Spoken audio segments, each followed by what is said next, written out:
Hello.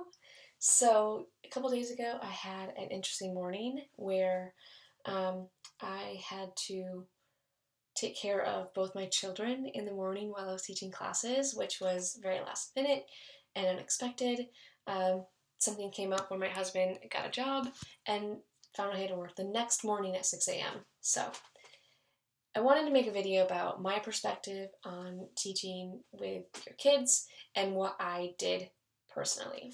Before I tell you what I did to get through the classes with my children, you should know that this is very it's a very personal thing, really. Every parent will do it a little bit differently. Some will tell you that you shouldn't do it at all. It is not recommended by VIP Kid. You could get in trouble. You could even lose your contract with VIP Kid by having your kids in class with you, or just really any disruption in general. It could be a cat. It doesn't anything that you bring into class with you. If it's a disruption, could potentially cost you your contract.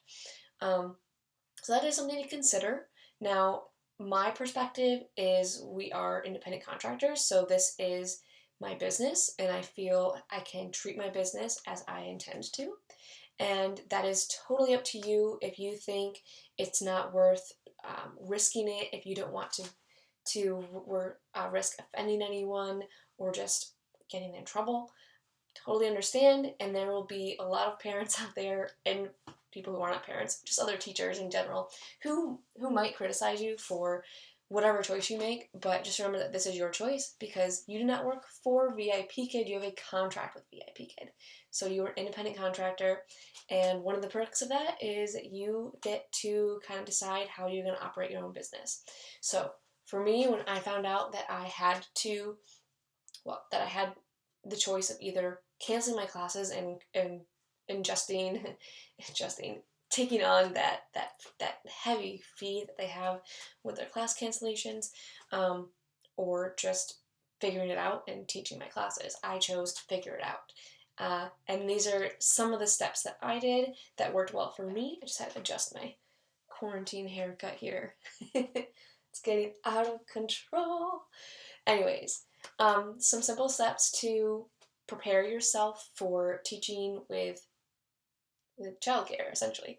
So for me, I have a 3-month-old and a 2-year-old. 2-year-old has been sleeping through my classes for well over a year now. I wasn't too worried about him, but I did still prepare myself for him. For the 2-year-old, it was very simple. I just had his show pulled up on the couch, paused, right, all I had to do was hit play, and like a little snack cup for him. Normally I would not do these things for him in the morning, but if he woke up while I was teaching, I would need a way to distract him, and Sesame Street is the only way to get him to sit still. So I had that prepared. I didn't need to use it, thankfully, and I didn't suspect that I would have to.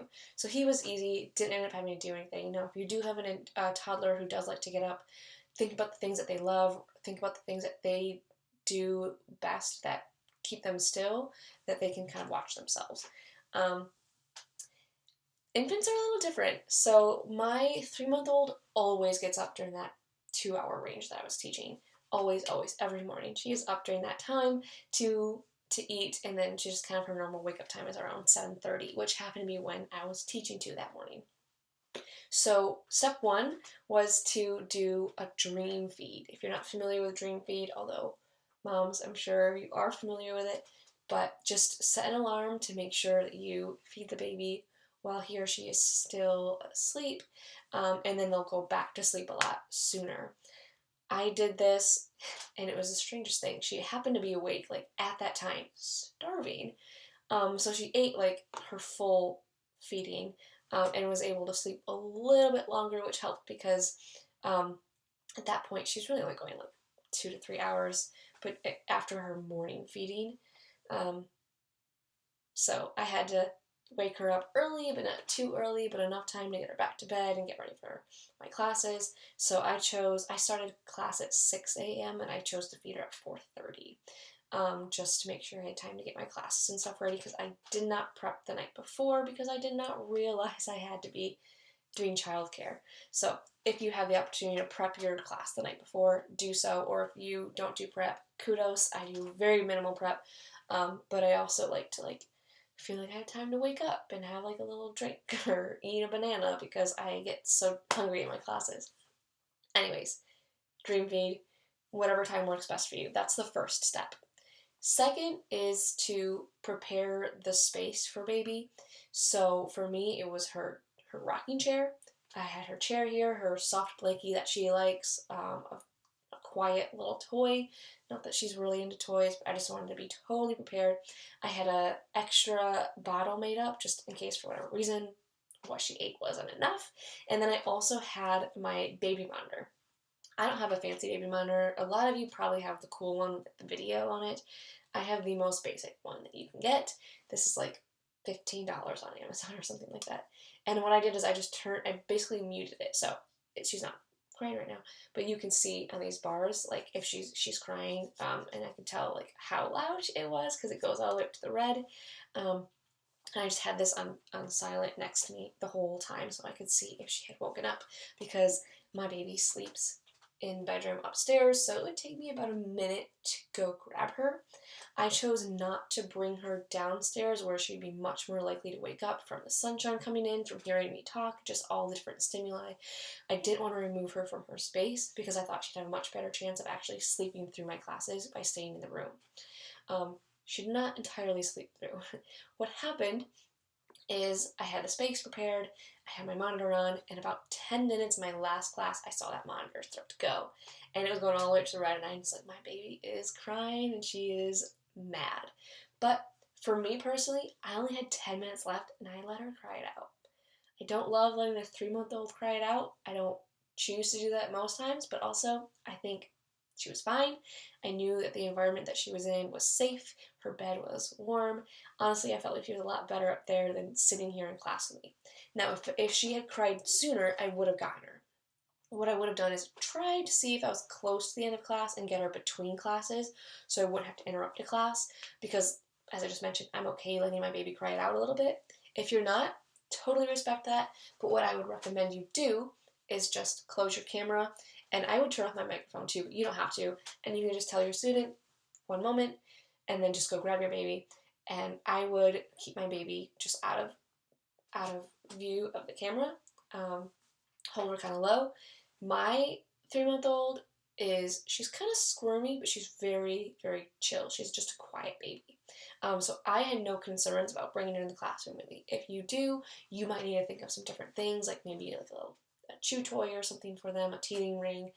Maybe it'd be better to have them in a bouncer or a swing next to you. For me, I felt very comfortable holding her. If you're breastfeeding, you have to hold them, but again, you can kind of do it off screen. Just adjust your camera accordingly. Personal choice, but I think that it's totally fine. And even if your baby is fussing a little bit, you can let the parents know. And speaking of letting the parents know, that was really one of the phases as well. So there's no order to this. Forget the number one. It's all out of order. What I did is I actually went into Google Translate and I typed a very brief message. I can't remember what it said, but it was something like, due to the coronavirus, my husband is unable to care for our children. They are in my care today. Something like that. And I used Google Translate, changed a couple words here and there to make sure it was smooth. And then I posted that into the chat box in each of my classrooms, except for one. I had one student who's a regular. She loves my baby. She wants to see her all the time. And I was like, if my baby wakes up during that class, I'll hold her and we can talk about the baby, and I could use her essentially as a prop, because that particular student I knew would be okay with it because she loves that baby, and her mom would come to the camera as well and talk about the baby. So you might have regulars who are totally cool with it, who actually want it. My baby did not wake up during that class, so I did not end up doing that. She woke up during a class, the one class I had that day with a brand new student who I've never had before, and I didn't want to really risk bringing her into the classroom if I didn't have to for that class. And that was a class that she woke up, and so I just let her cry it out for 10 minutes, which 10 minutes is a long time when your baby is crying. It was very hard, but I got up there, and she was quiet by the time I got up there. No surprises, right? She was happy. She was just kind of cooing and playing. So there's just a number of different ways that you can do it. But the thing that I'm trying to say is you can do it. And it's totally up to you. You might get some negative comments from other teachers, but do not listen. You make this option happen the way that you want to make it happen. So whatever age your kids are, whatever they like, whether they're breastfed or bottle fed, whether they like the rocker or they don't, whether they're loud or they're quiet, these are things you have to think about, and you can make the decision however you need to. For me, it was dream feed, preparing the space, including the baby monitor, which was muted, not removing baby from her environment unless absolutely necessary, letting her cry it out, and letting the parents know in advance. I did not write anything in my feedback, well, mostly because I didn't actually end up having the baby in the classroom. Had the baby come in the class with me and I felt like maybe the student knew, or if I had to turn the camera off in the class for whatever reason, I would have mentioned something at the very end of my feedback. Some people recommend that you start with it. Personally, I think it just belongs at the bottom, kind of like a postscript kind of thing, like, hey, P.S., thank you for allowing me to have my baby in class today. I understand that it may have been a small distraction, but this is not something that's regular for me. My husband wasn't able to take care of them today. Whatever you need to say, keep it very short, keep it simple. And you might want to translate certain things. I don't translate all my feedback. I just kind of type it and let it be. But for certain things that are really important, I will go to Google Translate and I'll just translate it and make sure that it comes out somewhat okay. Like, doesn't sound crazy. So that's how I did it. I'd love to help you if you have any questions on what to do with your child. We can talk about personalities and things like that. Or if you want to tell me what you did, maybe you have some really fantastic ideas. I would love to hear them. We can share them with everybody, because this is not new. There are a lot of moms out there who are teaching with VIP Kid or some other ESL company or any online company where they do have to be present. And so these are very real things that we need to consider on a daily basis. These things are very normal, and it's very, very, very possible that you will meet a situation like this. And I just would love to hear what you do, because I think that it's super important. Anyways, thank you for listening about what I did. I think it's been really fun to talk to you guys about this because, again, huge topic. Let me know what questions you have, and we can talk about it together. Yes.